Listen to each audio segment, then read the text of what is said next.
de la que tuvimos la semana pasada con el presidente Otto Pérez Molina en Guatemala. Hoy estaremos hablando con la vicepresidenta Roxana Baldetti.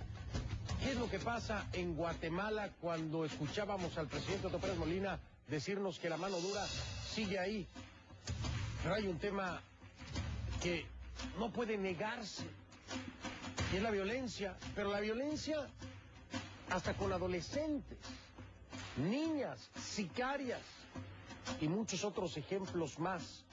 El tema es delicado, el tema está en la mesa y lo seguiremos hablando con los responsables de corregirlo, de prevenirlo y de reconocerlo también. ¿Por qué no? Este es el tema de conclusiones esta noche. Guatemala contra la violencia o viceversa. Una conversación con la vicepresidenta de Guatemala, Roxana Baldetti.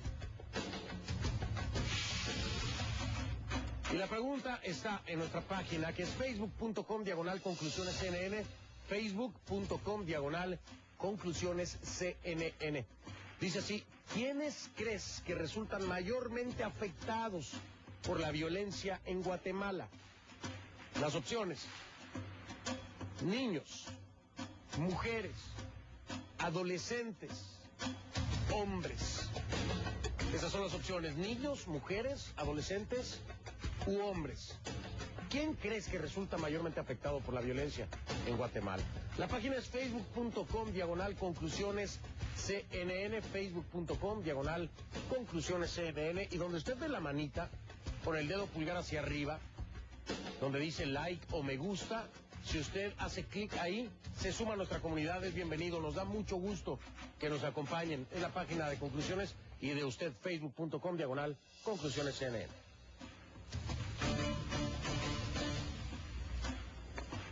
Sus comentarios a través de Twitter utilizando nuestro hashtag para el show de esta noche es #concluguate, #concluguate y también #conclusiones. Todos sus comentarios, por favor, a mi cuenta en Twitter está a sus órdenes. Me encuentran como @FDelRinconCNN, @FDelRinconCNN. Si tienen preguntas directas para nuestra invitada, anote su cuenta, es @Roxana Baldetti, con X y doble T, @Roxana Baldetti. Y por supuesto la encuesta en Facebook, facebook.com/conclusionescn. La primera pista del acertijo de esta noche dice así: del alumno al maestro. Piénselo bien a ver si adivina.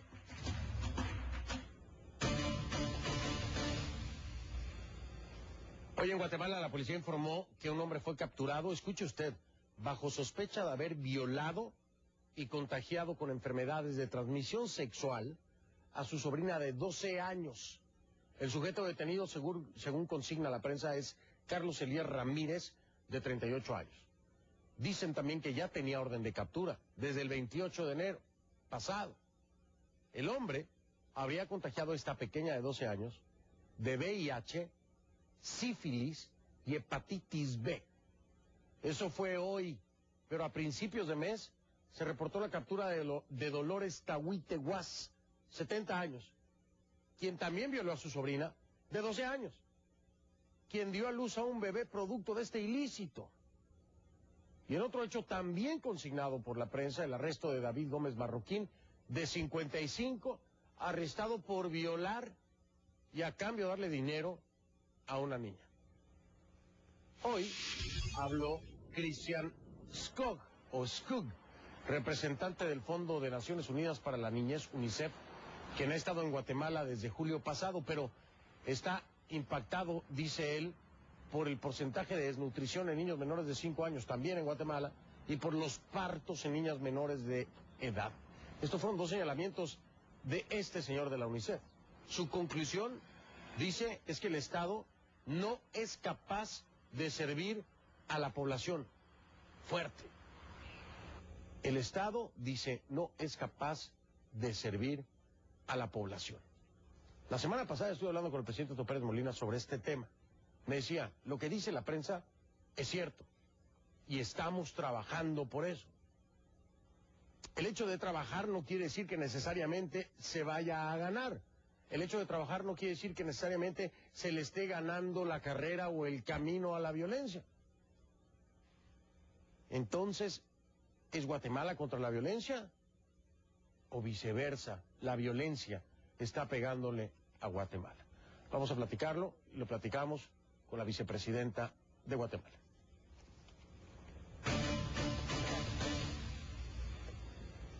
Le doy la bienvenida a Roxana Valdetti, vicepresidenta de Guatemala, en vivo desde nuestros estudios en Miami. Gracias, vicepresidenta, por estar con nosotros. Fernando, buenas noches. Gracias por la oportunidad de conversar de Guatemala y de la violencia en Guatemala o la violencia contra Guatemala.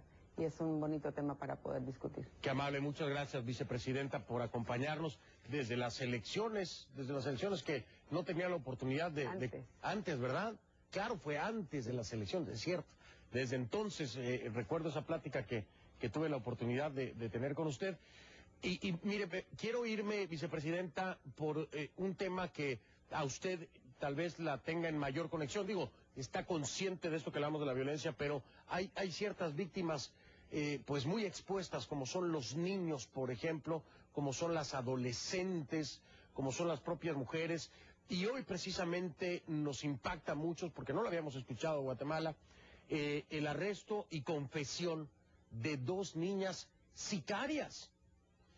Cuando hablamos de que no le está ganando la violencia a Guatemala, pero empezamos a ver fenómenos como este, niñas sicarias, se abre una gran interrogante. ¿Será cierto? Se está cayendo en un fenómeno terrible. ¿Qué puede decirnos de esto?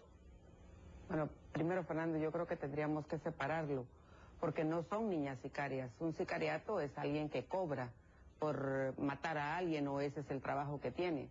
Las niñas sicarias o los niños sicarios más bien están siendo tomados por los pandillas, por las famosas pandillas, por las maras, que como condición para que formen parte de estas pandillas, una de las primeras condiciones es que tienen que tomar un arma y matar a cualquiera de los que ellos, los dirigentes de estas pandillas, les obliguen a hacerlo. Pero no es por dinero que lo hacen, sino que es más bien por pertenecer a esa mara o a esa pandilla. Y efectivamente van 2 niños ya, hay 2 menores de 13 años, que es los que tomamos realmente como menores de edad, y los arriba de 13 años, o sea, los de 14 años, que igual son menores de edad. Sí hay lugares especiales donde el Estado tiene que hacerse responsables para volverlos a reincestar en la sociedad. Y los demás hay que devolverlos a un familiar, que muchas veces por la misma desintegración de familia tenemos el gran problema como Estado de no saber a quién entregárselos para que se haga responsable de ellos. Y estamos hablando también de hace unas semanas más, un niño de 14 años también capturado con una metralleta Uzi, pero el fenómeno llega hasta un extremo, y quiero dejarlo claro, porque a veces en las redes sociales, en mi cuenta, en F El Rincón CNN, me dicen que ataco demasiado, por ejemplo, a Guatemala con el tema de la violencia. No, es un problema regional. México está terrible la situación de la violencia, es terrible, pero cuando tengo la oportunidad de hablar con alguien, representante del gobierno de un país, bueno, me enfoco en ese país, solo para dejarlo claro. Pero estaba viendo un reporte, vicepresidenta, de un caso terrible, un hombre y una mujer, una pareja, que fueron asesinados durante el fin de semana, y lo que quedó ahí, tristemente, fue una bebé huérfana, víctima de la violencia que hay en el país. ¿Qué decir de situaciones como estas? ¿Y qué hará el Estado, por ejemplo, con una pequeña que por la violencia del país ha quedado huérfana, ni siquiera lo sabe? Fernando, lo de la violencia usted bien lo dice, los últimos indicios inclusive ponen a Colombia y a México mucho más peligrosos que mi país, y no es ninguna excusa. Nosotros tenemos apenas 1 año y 1 mes de haber tomado el Estado, pero lamentablemente los gobiernos que antecedieron se olvidaron completamente de lo que teníamos que construir para precisamente darle seguridad a los guatemaltecos. Y lamentablemente nosotros somos un país que enfrentó una guerra 36 años, y secuelas de esta guerra, hoy lo que queda es precisamente eso que estamos viviendo, el crimen organizado en las calles, y esa niña que queda hoy huérfana, es seguramente huérfana como muchas otras que nos quedaron en el enfrentamiento armado interno. Y aquí es donde tenemos que asumir control. Pero cuando usted ve las estructuras que están formadas, no solo del narcotráfico, de las pandillas, del sicariato, usted se da cuenta que es un monstruo inmenso, que lamentablemente hoy por hoy todavía Guatemala no puede ni siquiera comprar armas aquí en Estados Unidos porque tenemos un warning que no nos lo permite. Y sin embargo, los sicarios, los narcotraficantes, cargan armas de mejor calibre que las mismas armas de nosotros compradas aquí en Estados Unidos.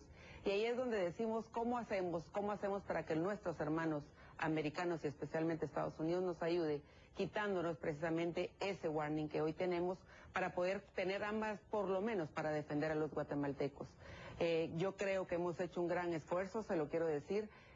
Tenemos ya una academia de oficiales de la policía que no existía hasta hace un año y vamos a graduar a la primera promoción en este año después de casi 25 años que tiene nuestra democracia, una democracia joven, pero que ningún gobierno se había preocupado en serio por crear y hacer condiciones de policías que pudieran cumplirle a los guatemaltecos el tema de la seguridad. Pero dígame una cosa, porque estamos hablando de este tema usted y yo esta noche, estamos viendo sí. No solamente el tema de la violencia, pero los grupos expuestos a, cuando hablamos de menores participando de la misma, ya sea por sicariato o por pandillas o maras, cuando vemos que también hay muertes de padres de familia, ¿esto dónde lo clasifican ustedes? ¿Lo clasifican como el producto de el narcotráfico, como el producto de las maras, como el producto de la delincuencia común? ¿En dónde es que ustedes están ubicando esto? Independientemente de cualquier warning o limitación que pueda tener Estados Unidos, es el interior del país como gobierno. Bueno, cualquier muerte no es que se pueda clasificar, Fernando. Yo creo que cualquier muerte se tiene que lamentar primero, pero dentro de esto mismo lo que ha sucedido es que el narcotráfico llegó a penetrar tanto las estructuras del mismo Estado, le estoy hablando de Corte Suprema, Ministerio Público, de la misma Policía Nacional Civil, y cuando no se hizo nada y se logró que siguiera penetrando, hoy mujeres, hombres, niños son víctimas precisamente de eso. Y lamentablemente, al hacer un corrimiento por la guerra que hubo en México muy fuerte en el gobierno pasado, muchos de los carteles se trasladaron para Guatemala y hoy nosotros el trabajo que tenemos que hacer es retomar los territorios que fueron copados por ellos y que han ido involucrando a muchos guatemaltecos que no tenían ni idea que iban a parar al servicio del sicariato, del crimen organizado, del narcotráfico, y como le vuelvo a repetir, estos niños que hoy dicen sicarios no son niños sicarios, son niños que por la misma ley que les permite hacer lo que sea, porque no va a haber una detención legal que vaya a permitirlos llevar a la cárcel, sino que más bien devolvérselos a la familia, pues es mucho más fácil de parte del crimen organizado tomarlos y utilizarlos para hacer las fechorías que con ellos hacen.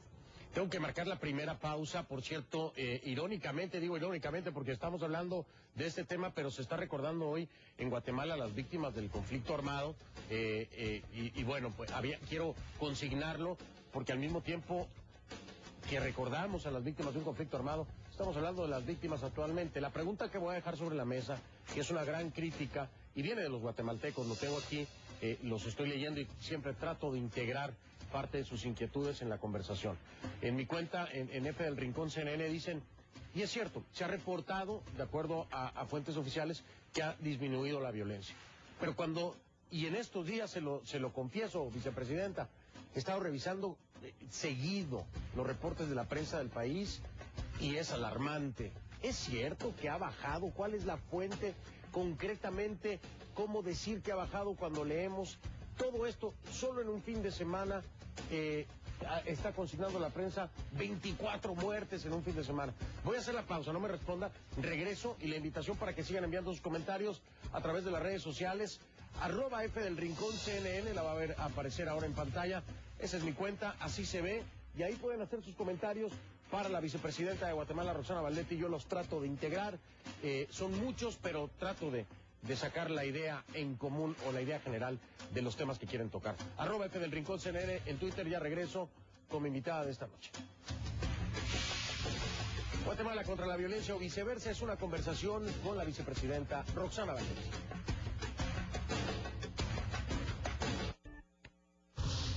Estoy de vuelta con mi invitada de esta noche, la vicepresidenta de Guatemala, Roxana Valdetti, y le preguntaba yo, vicepresidenta, antes de ir a la pausa, se reporta que han bajado, oficialmente se dice que ha bajado la violencia en Guatemala, pero por el otro lado las consignas y los reportes de prensa hablan de violencia todos los días.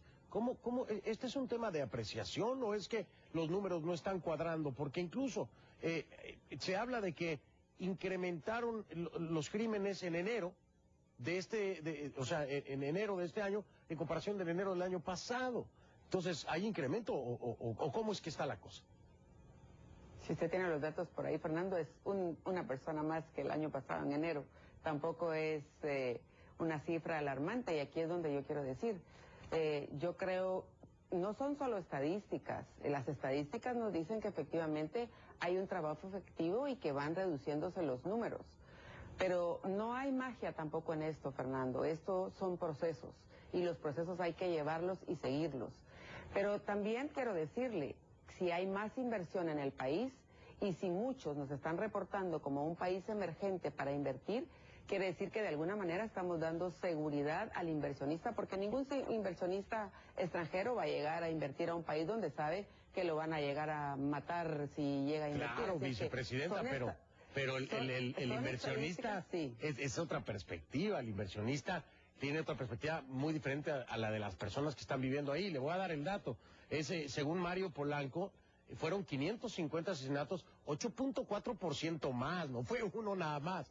8.4% más de acuerdo a los reportes, el mismo mes de 2012 que hubo 507. O sea, el incremento de acuerdo a este reporte es de 8.4, es considerable. Bueno, quiero contarle que Mario Polanco y yo compartimos datos. Y los datos que le está diciendo Mario Polanco, seguramente si yo estuviera aquí a Mario Polanco, se los podría discutir, porque tengo un año de estar compartiendo con él los datos. Y esos datos no son los reales. Nosotros lo que hacemos es INACIF, que es el instituto que tiene que ver con los muertos y los registros, junto con la Policía Nacional Civil, se hacen unas comparaciones y de ahí salen las estadísticas.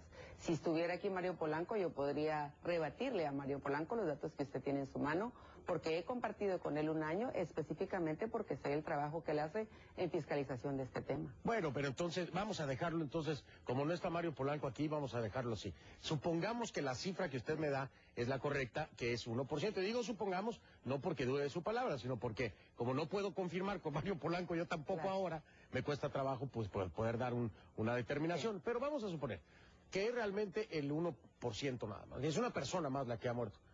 Entonces no se ha avanzado, entonces no hay disminución, porque el gobierno dice que se disminuyó cuando se compara un mes, el 2012 con 2013, y está, digamos, empatado en cifras, entonces está estancado, no hay un avance. No, no es cierto, Fernando. Mire, yo hice campaña hace 13 meses que todavía no era vicepresidenta y yo en las tarimas lo dije y usted lo puede verificar. En el momento que nosotros estábamos haciendo campañas se morían en Guatemala diario entre 30 y 35 personas. El día, efectivamente, este fin de semana es cuando más muertos hemos tenido, que fueron 24. Pero hemos tenido días de 2 muertos y, por supuesto, 2 todavía son demasiados.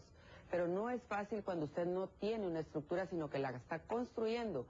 Y yo aquí tengo que reconocer, las fuerzas de seguridad han hecho un extraordinario trabajo, a pesar de que no es el óptimo todavía. No es lo que queremos los guatemaltecos y menos los que dirigimos el país. Pero tengo que decirlo, han hecho un sobreesfuerzo, un esfuerzo sobrehumano para poderse multiplicar y estar en cada rincón del país y de esos 30, 35 muertos, irlo disminuyendo poco a poco hasta llegar a días que lo podemos revisar en donde han habido únicamente 2 muertos. Y también lamentar, como el fin de semana, que hubo un sábado de 24 muertos, pero eso hasta en los países más avanzados del mundo se da porque lamentablemente la delincuencia y el crimen organizado no está en un lugar estático, claro. Se mueve de acuerdo a sus intereses, ¿no? Claro, pero ahí habría que ver de qué países está hablando usted, porque en la concentración es la importante, es decir, el porcentaje de número de muertes tiene que ver con el total de la población, ¿no? Por ejemplo, 32 millones de habitantes de la ciudad más grande del mundo, por ejemplo, en México, supongamos 32 millones de habitantes, el porcentaje de muertos en un fin de semana, pues tendría que ver, si son 15 millones de habitantes, pues entonces incrementa mucho, vaya, la concentración poblacional es muy importante para determinar esto que me está diciendo. Además, mal de muchos no es consuelo de pocos, ¿no?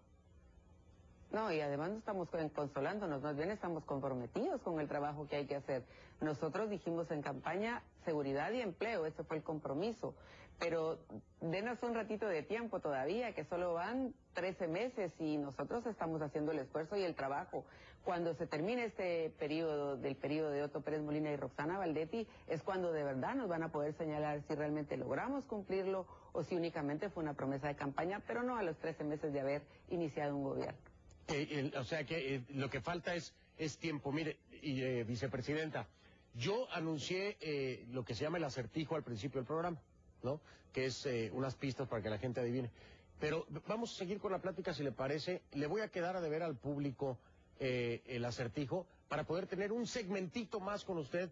Así que se los doy mañana. Tratando también de averiguar el acertijo, pero no. Bueno, luego quién mejoró al maestro. Yo le digo cuál era el acertijo, pero lo vamos a dejar pendiente hoy en la noche. Vamos a una pausa, regreso, para tener un segmentito corto aún con Roxana Valdetti. Ya bueno. Con mucho gusto. @F del Rincón CNN, estoy leyendo sus comentarios. Ya regreso rápido con la última parte con la vicepresidenta Valdetti de Guatemala. Vicepresidenta Valdetti, me queda muy poco tiempo, pero no me quería ir sin que usted me dijera qué opina acerca de la declaración de Christian Skog. El Estado no tiene la capacidad de servir a la población. Si alguien no quiere recibir el servicio es diferente, pero por lo menos la obligación es asegurar que lleguen los servicios. Esto lo dice, refiriéndose al Estado guatemalteco, el representante del Fondo de Naciones Unidas para la Niñez de UNICEF. ¿Qué piensa? Yo lo que le diría es que por primera vez hay un Estado que está haciendo números, cuentas y está midiéndose el mismo para que lo valoren por los resultados que obtenga. Porque lamentablemente estadísticas en este momento para medir a Guatemala no hay, sino que hasta ahora se están levantando para que nos puedan medir por los resultados que podamos entregar. Vicepresidenta Valdetti, muchas gracias por haber estado aquí en Conclusiones. Buenas noches. Buenas noches. Buenas noches. Lo veo mañana, soy Fernando del Rincón. Gracias, pásenla.